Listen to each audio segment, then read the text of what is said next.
Hello， 大家好，我是妮妮家的汉堡，今天继续为大家带来搞笑脑洞美漫《辛普森一家》第24季第21集。兄妹俩最近迷上了一部动画片，无时无刻不在用里面的招式比拼。辛巴实在受不了他们的胡作非为，于是乎决定带两人去科学博物馆接受教育。谁知这博物馆也与时俱进，竟讲述的是那部动画片里的科学。这次是辛巴大意了，孩子们更兴奋了。不过好歹也是正规博物馆，除了讨好孩子们的设计之外，还是有正儿八经讲科学的展厅。这下孩子们是彻底泄了气儿，消停了。这里是概率论展厅，可能是便于孩子们理解何为概率，还播放了一段动画，讲述的是概率论的创始人布莱茨帕斯卡。他企图通过概率来告诉人们，购买彩票是多么愚蠢至极的事。可人民群众也想得出观点来反驳他。例如辛巴就觉得，虽然买彩票不一定能中奖，但不买就一定没有翻盘的机会。为何说起彩票，是因为最近哥几个迷上了这个。这天最新一期的彩票即将开奖，哥几个都围在电视机面前翘首以待。这次购买的号码来源于他们4个的幸运数字，老谋子选择的是3，这是他兄弟姐妹的数目，虽说他们在子宫里就已经夭折了。莱尼选择的数字是19，这代表着他人生中最美好的一年1996。卡尔选择的是22，他并没有说明原因。辛巴嘛选择的是69，不为别的，只因这个数字总是引人发笑。此时电视上正在公布中奖数字，你猜怎么着？他们竟然中奖了，奖金有20万呢，意味着每人都能分到5万，这可不是笔小数目。兴奋之余，卡尔拿过彩票，提议由自己去兑换，其余人留下开派对庆祝。这种好运气可不常见。为了庆祝，哥几个把镇上叫得出名字的人都请来了。派对上，他们轮流讲了对这笔钱的规划。辛巴的想法是建造地下游泳池，轮到卡尔了，人们才发现这人还没回来。作为朋友，他们还是相信他的。兰尼找了个借口，觉得是路上太堵了。渐渐的，酒吧里的人越来越少。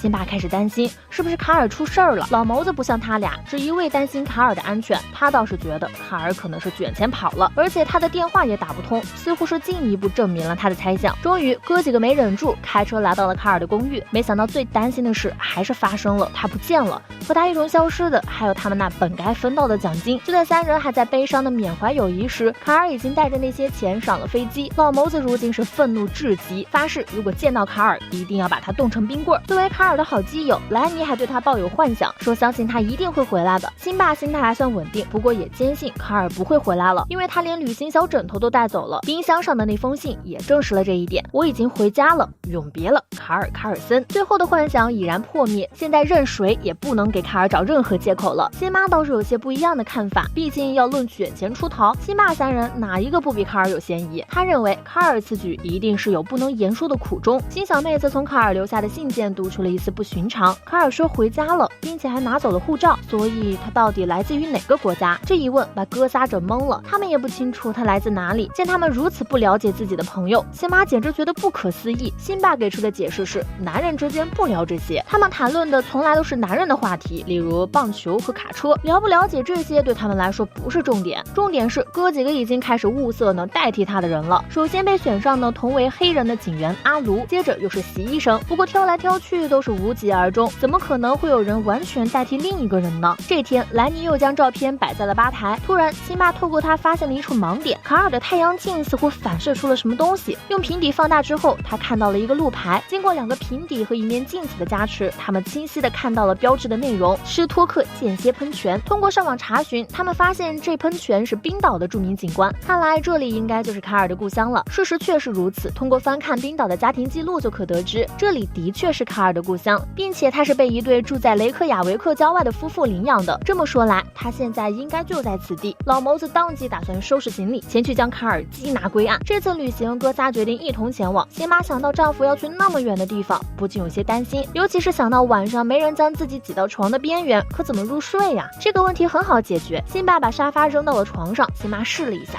哇，这也太棒了！对于未知的地方，他们还是准备不充分啊。看到手册上说冰岛绿草如茵，就以为果真如此。结果一下飞机，3人就冻成了孙子。好在街边就是服装店，不然这复仇计划估计还没开始就要结束了。装备完毕后，哥几个就逮住了个路人打探消息，没想到这人一听说卡尔的名字，就怒气冲冲，说他们家族遗臭万年。当问及原因时，这人把他们带到了博物馆，说这里记录了卡尔森家族的传说。话说当时卡尔家族还在海岸当守夜人，负责四处巡逻，防止游牧部落入侵。但他们家族疏于职守，导致敌人入侵了家园，摧毁了火山岩地，烧掉了毛衣，还吃掉了他们的马匹。这么看来，欺骗朋友似乎也只是其中一件恶事罢了。接着，三人又来到了卡尔的家，看着门牌号上写着22，他们突然明白了为什么这个数字对卡尔如此重要。由于大门上了锁，三人只得蹲在车上守株待兔。功夫不负有心人，经过一夜的蹲守，果然看到了开车出来的卡尔。他们没有立刻选择冲上去质问，而是悄悄地跟在了后面。最后，在一个街道，他们抓住了逃跑的卡尔，三人将他堵在了餐馆内，质问他这么做的原因。迫于压力，卡尔承认了这彻头彻尾就是个骗局，但他这么做确有苦衷，他想洗白自己的家族。卡尔说，每个人都将蛮族入侵归罪于我的家族，但是传说少了一页。他们家族的后人都认为先人勇敢地反击了入侵者，而能证明这个观点的就是那被撕掉的一页，所以他们就用所有的钱买下了这一页纸。至于说为什么不将事情的经过告诉他们，是因为卡尔并没有将他们视作朋友，朋友分享他们的感受、希望和梦想，朋友知道他们的朋友来自冰岛，我们只是在酒吧挨个坐着聊着男人的八卦。确实，听卡尔这么说之后，他们也觉得用酒友来形容他们的关系或许更适合。当莱尼听到卡尔把他们在一起的岁月贬得这样一文不值时，长久以来对他的信任瞬间坍塌。他如今比在场的任何人都更想要杀死卡尔。他们从餐馆内打到大街上，要不是老谋子和辛巴强行把两人拉开，还不知这闹剧要维持多久。既然箱子已经拿到，再打下去也没有必要。虽说钱已经没有了，但就这样薄薄的一张纸，莱尼也坚决不打算交给卡尔。也许我们应该还给我们的朋友，但我们不是朋友，记得吗？虽然他们三人同卡尔划清了界限，但他的话却深深地印在了辛巴的脑海中。是不是我们真的不是朋友呢？也许我们只是一群寂寞的男人，做着男人的事。回想起那些在一起度过的岁月，好似真的只是在浑浑噩噩的混日子。这时，辛巴打来了电话，询问辛巴有没有拿到钱。他们已经准备好去游泳池游泳了。辛巴很遗憾地告诉了他们，不会再有游泳池了，因为钱都被卡尔拿去买传说了。他们现在正在讨论该如何处置这张纸呢？辛巴不赞同将这张纸毁了，即使这件事是卡尔做错了，可毁掉它并没有什么意义。他提议先看看这传说到底讲了什么，这倒是个好主意。于是三人就开始了对古冰岛语的学习。就这刻苦钻研的劲头，估计连高考都没这么用功。经过一段时间的学习，他们终于能完整的阅读了。上面写道，当蛮人入侵时，卡尔森家族已经严阵以待，随后他们立即缴械投降，让蛮人从后门进入，接着和蛮人一起打劫驱赶村民，在火山上烧死村里的老人。卡尔森家族写下了这个传说，为的是让所有人都将他们的背叛与懦弱铭记在心。这样看来，卡尔家族比大家想象的还要糟糕。卡尔背叛了朋友，卷走了奖金，却是这样的结果。他们突然有些同情卡尔的境遇了。这时，辛巴突然想到一个好主意，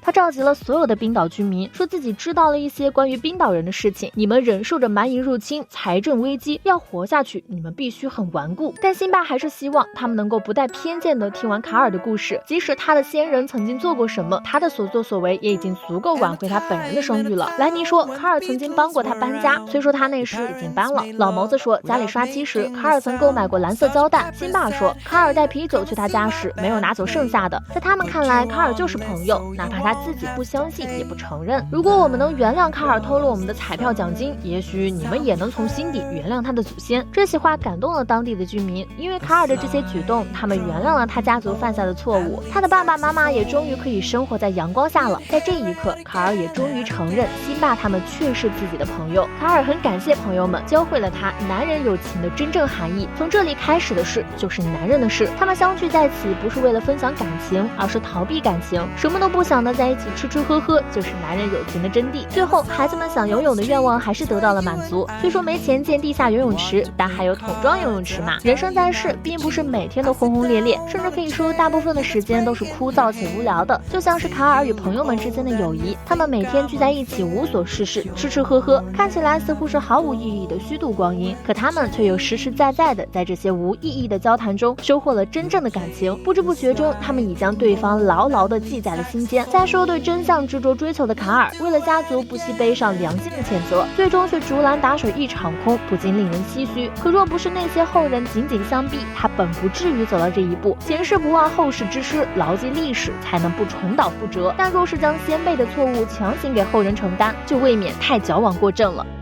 本期视频就到这里了，喜欢的小伙伴别忘了点赞、评论、加关注，咱们下期再见，拜拜。